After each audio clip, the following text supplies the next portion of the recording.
Yo, welcome back to more Mansa Mayne. It's your boy Mansa. We back again with another reaction video, guys. Look, man, we got the funniest moments on The Daily Show, man. You guys want me to check out more of Trevor Noah's The Daily Show vids. So we got to go ahead and check this one out, man. If y'all new here, smash that sub button, like the video.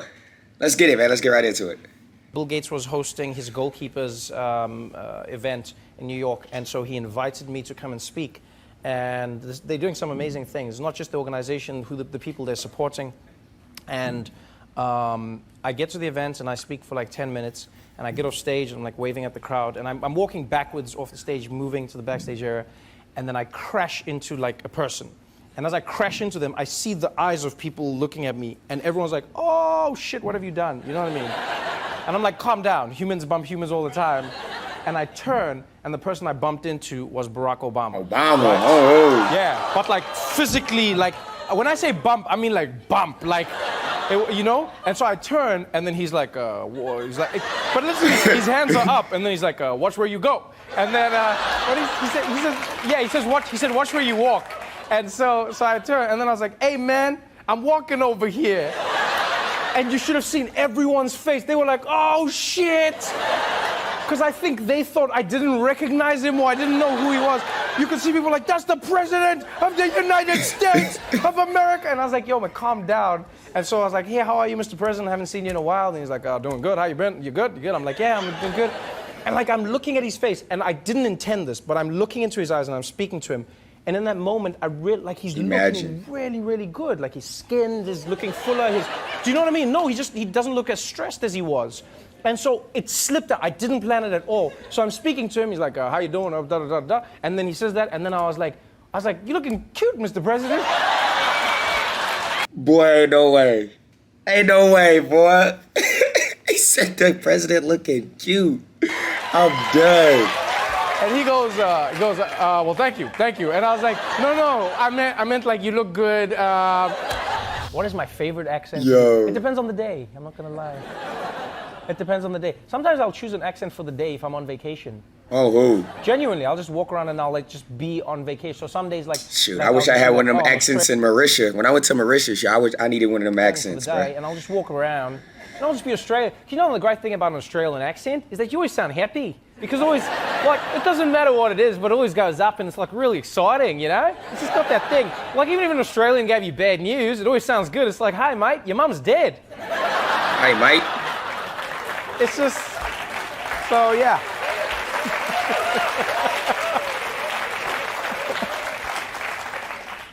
I impersonate people. So the Australian that I do is a friend of mine from Australia. And then like if I do like a Nigerian accent, it's a friend of mine from Nigeria. And because people all have different accents. Do you know what I mean? So I don't know what an Indian accent is. I know what my Indian friend sounds like, so I just impersonate his accent. And then like Trinidad, I just know my friend from Trinidad. This is his accent, so I just do his accent. And then I remember like one day I did the Trini accent, and then people from Trinidad, they're like, that's not how people in Trini talk. And then I was like, yo, you talk to him. That's how he sounds. And then they shout on him, he's on like Instagram and stuff, and they're like, dude, what happened to your accent? Why are you talking like? Then he's like, guys, I haven't lived in America. I've lived in America for a long time. And like, it's not my fault. I didn't try to change my accent. They're like, you're leading Trevor Noah wrong. You're not speaking the way we're supposed. So I'm just like, I just do people. That's all I do. Yeah, that's smart though, that's smart. I'm always intrigued by people who want like rappers to perform, but they want the clean versions of the songs. Mostly because I'm always fascinated by the people who are listening to the clean version and like, do they just not know what's going on there? Like, so like, are there some people at these events where like a rapper comes and performs and like he's got lewd lyrics and then the rapper's up there and he's like, I stick my in her, and she knows what it's like. And I know that, and then are there some people in the audience who are like, I wonder what he's sticking. I wonder, like, what do you think is happening in the song? Like, what? Bro, I hate listening to those versions. It's such a strange concept to me. I hate those versions of the song, bro. Just without, like, hip-hop. Because as soon as you start bleeping everything, it's like, dang, I'm missing the other words as well. You know what I mean? I like hip-hop a lot. I just don't like some of the things they say. Which parts? You know, the cussing, you know, yeah, just like the lewd sexual acts. Other than that, I love hip-hop. You sure you don't like country? No, I don't like hip-hop. I like hip-hop a lot. You sure you don't like country? They should make clean versions of other songs for other people, like other styles of music. Because maybe like cursing is not something that affects you. Maybe you don't like country because you don't like heartbreak. So you can be like, can I get a clean version of the country song but without the heartbreak in the song? And then when they sing it, it just doesn't have the heartbreak at all. So just be like, Mary Jane, my heart. It's like, yeah, I don't want to hear about heartbreak. It's the clean version. That's what this is. So the blackout happened. Dave, what day was the blackout? Saturday. So Dave and I, we live in the same building, and he came from South Africa with me. Hello, Shetty. On the Daily Show, right? And so it's blackout. Our building is gone. Everything is shut down. Someone's trapped in the elevator. And we're all chilling together. Hey, this is hilarious. In Dave's apartment. He's the only person who had candles. I've never thought of candles. I've genuinely never thought of candles. He just like lit candles like, I didn't even think of these things. And so our other friend who's staying in the building visiting comes down. So now you've got these 3 black people from South Africa hanging out together. And we're just chilling, we're having a good time. And what happens is, because we're doing nothing now in the blackout.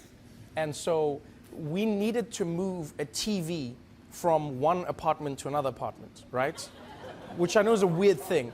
But like, long story short, like one person needed a TV to watch something in 4K and they didn't have a 4K TV, so we're like, we'll move the 4K TV to your apartment so you can watch something. So anyway, just to watch it in 4K. Okay, cool. Let's get the TV, let's move the thing.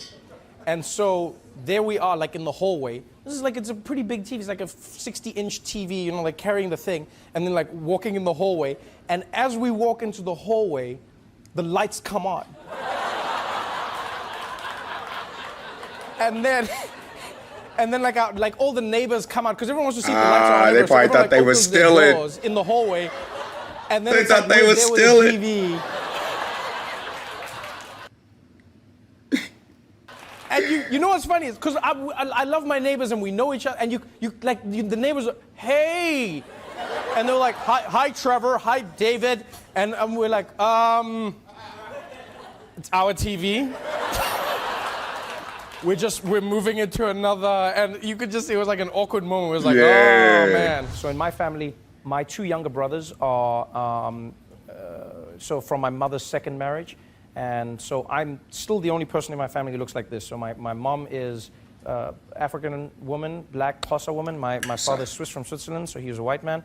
And so I look like this. And then my mom remarried a black man, so my brothers don't look like me either, right? And I remember what was really beautiful was my brothers, we always spoke about this stuff. So my parents, they were like, yeah, different dads, we get how this works. So my brother one day, I pick him up from school, right? He's really young at the time. It was what, maybe like, I'm trying to think, it was 9, maybe 10 years old. And he gets in the car, and he's just deflated. He gets in the passenger seat, and he fastens his seatbelt. And I'm like, what's going on, Isaac? And he's like, hey, Trevor. He's like, kids, man. Bro, the fact that, that's exactly how y'all talk here. Ish, man.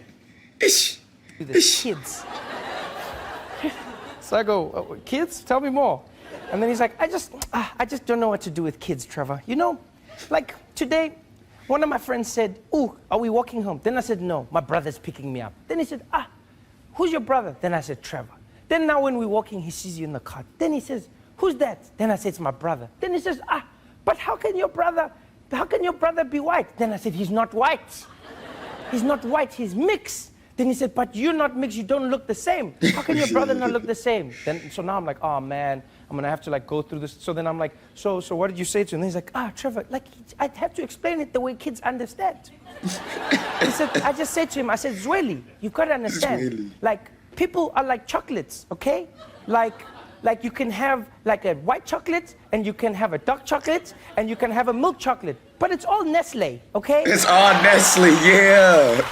That's work. I think part of the problem in America is that 911, people think of 911 as being instant response. And because like when I was growing up in South Africa, one of my favorite TV shows I used to watch with my mom was a show called Rescue 911, right? With William Shatner. And it was like a show where they go like, 911, do you have an emergency? And I'd be like, hi, I'm in my house, and something, and then like 911 would get there. And I remember even when we were watching inside, we'd be like, wow, 911, 911. And this is in Africa. And we'd be like, 911. And we never thought of our numbers, because they tried a thing in South Africa called 10 111. Because they try to be like, yeah, we've also got a thing. People are like, 10 111. 10 111. Like, no. And because they try to go with that feeling, but we never thought of it as instant response, because if you would call our call centers, it wouldn't be as efficient. And so in America, I think people are used to the fact that something will get done now. So I was thinking what you should do is, just to dull it for a bit, you should bring the South African operators here. Just so that people stop thinking 911 is an instant solution. Yo. Because South African, they'll ask you questions. In America, they just go, someone's getting robbed. They're like, we're on our way. I heard with 911, even if you call them and then hang up, they'll come to check what happened. Facts. I mean, I get it, but I'm also that's crazy. Whereas in South Africa, if you had South African operators doing 911, you'd call, and you'd be like, hello? Brother, hey, she has no clue what's going on. She just does not look interested. They'll come to check what happened, which, I mean, I get it, but I'm also that's crazy. Whereas in South African operators doing 911, you'd call, and you'd be like, hello? There's a man at the park. And they'd be like, hello, can I help you? They'd be like, yeah, there's a man at the park. And I'd be like, and? And? Be like, yeah, he looks really suspicious. Be like, okay, go talk to him. Ask him what he's doing.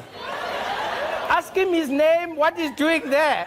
No way. Be like, I'm scared of talking to him. Be like, okay, walk away then. Go away. Walk away, go away. You go, it's just, people here just the cops are going, no, the cops are not coming. For everything. Hey, you can call 911, cat is in a tree.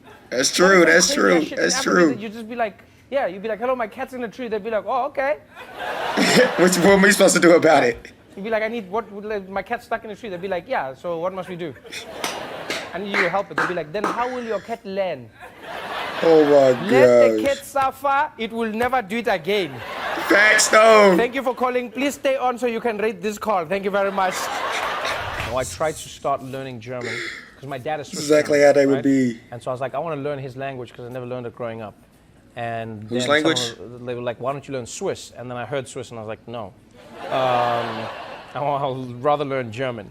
And so I learned German because I thought it would bring us closer together, right? Because I lost contact with my dad for 10 years. And so then when I met him again, I was like, I want to learn German and impress him and whatever. And I met him and then I started speaking to him in German and he was like, what are you doing? I was like, I'm speaking German. He's like, no, it's better if you speak English. No, this is... It's better if you speak English. He's like, it's better if you don't speak German at all. It's fine. But then now I could speak a bit of German, so I was excited to go to Germany and stuff and practice it. And, I had a lot of fun until I found out that the way I spoke German sounded a little bit like Hitler. That's why. Which no one told me on this side of the world because we don't know how he really spoke or anything. But I would be in Germany, and apparently the way I would hit certain inflections, Barack Obama's voice. If someone learned English in America and they got here and they were like, I just want to have a... You'd be like, hey, you're doing the Barack Obama thing. And they'd be like, what are you talking about? What are you talking about? You know what I mean? So I would do that. I'd go in places and then I'd order food. And someone would be there and be like, Guten Tag, was will Sie haben? And then I'll be like, ich will ein klein Brötchen haben. Bitte schön. Mit der Schinken. And the people would, everyone would look at me. And then when we left, my friend was like, I was like, why would they look? Did I say it weird, wrong words? She's like, no, you sound a little bit like Hitler, yeah?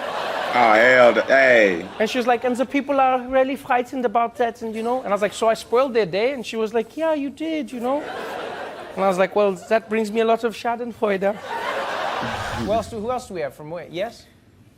Egypt. Oh, very nice. If Trump spoke Arabic, oh, Lord. Yes.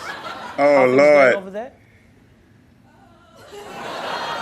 Just blink twice if it's bad. I won't say your name, I won't put you on camera. You can go back, your president doesn't have to know you were here. Things are good in Egypt.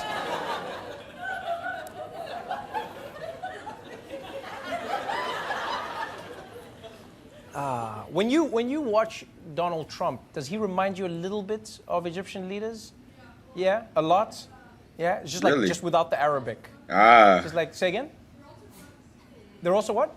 Oh, they are friends, yeah. Yeah, he is. You can see that. It'd be cool if- I can see that. I feel like Trump would be exactly the same even if he spoke Arabic. It would be the same thing.